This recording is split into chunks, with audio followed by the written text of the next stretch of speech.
Welcome back again in the future nurse 24 YouTube channel. যারা আমার চ্যানেলে নতুন হয়েছে অবশ্যই চ্যানেলটিকে সাবস্ক্রাইব করে দেবে এবং পাশে থাকা বেল আইকনটি প্রেস করে দেবে, যাতে প্রত্যেকটি ভিডিও খুব তাড়াতাড়ি তোমরা পেয়ে যাও।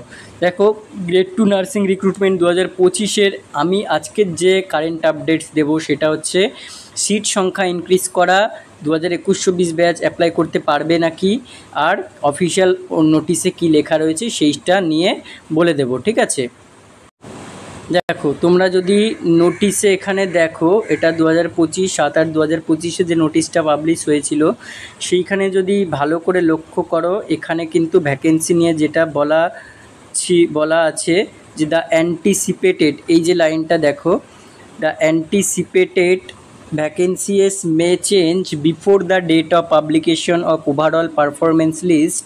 In case of any changes in vacancies it would be notified subsequently. অর্থাৎ এই যে 5018 ভ্যাকেন্সি বেরিয়েছে গ্রেড 2 স্টাফ নার্স রিক্রুটমেন্টে, সেখানে অ্যান্টিসিপেটেড ভ্যাকেন্সি ওভারঅল পারফরমেন্স লিস্টের আগে ভ্যাকেন্সি সেটা চেঞ্জ হতে পারে এবং বলা রয়েছে যদি চেঞ্জ হয় সেটা সাবসিকুয়েন্টলি নোটিফাইড করা হবে, চেঞ্জ করলে করাও হবে। এবং সিবিটি নিয়েও কিন্তু বলা আছে বা রিটেন এক্সামিনেশান নিয়েও বলা আছে।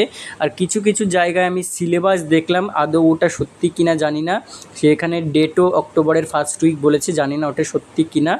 এবং 2021-24 ব্যাচ অ্যাপ্লাই করতে পারবে কিনা সেটা নিয়ে যদি জানতে চাও তাহলে আগামীকাল 14 তারিখ, অর্থাৎ 14 তারিখে কিন্তু এই রেজিস্ট্রেশন কালেক্ট করার ডেট রয়েছে। সেখান থেকে তোমরা হয়তো বিভিন্ন ইনস্টিটিউটে হয়তো জেনেও গেছো কোনো কোনো জায়গায়, আর কেউ কেউ হাতে পেয়ে যাবে, হয়তো 14 তারিখ থেকে পাবে না, হয়তো 15 তারিখের পরে 16 তারিখ থেকে পাবে।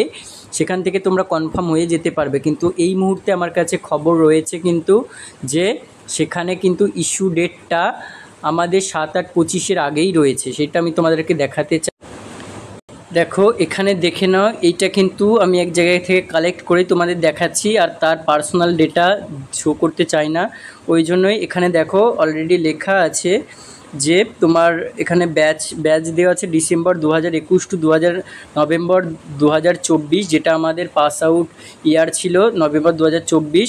এখানে হচ্ছে নভেম্বর 2024-এ সে যে পেয়েছিল, মানে নভেম্বর 2024-এ যে পাস আউট হয়েছিল সেখানে কিন্তু তার রেজিস্ট্রেশন নাম্বার এখানে একটা দেওয়া আছে, ডেট অফ বার্থ দেওয়া থাকবে, আর তার সাথে দেখো রেজিস্ট্রেশন ডেট, এখানে যে ইস্যু ডেট আমরা কোয়ারি করছিলাম সেটা কিন্তু 4 আগস্ট 2025 রয়েছে, অর্থাৎ আমাদের 7 আগস্ট 2025-এর মধ্যে পাওয়ার কথা, সেটা কিন্তু 4 আগস্ট 2025 রয়েছে। এবং রেজিস্ট্রেশন ভ্যালিড যেটা 5 বছর থাকে সেটা কিন্তু 5 বছরই 3 আগস্ট 2030 পর্যন্ত ভ্যালিড রয়েছে, আবার রিনিউ করতে হয়।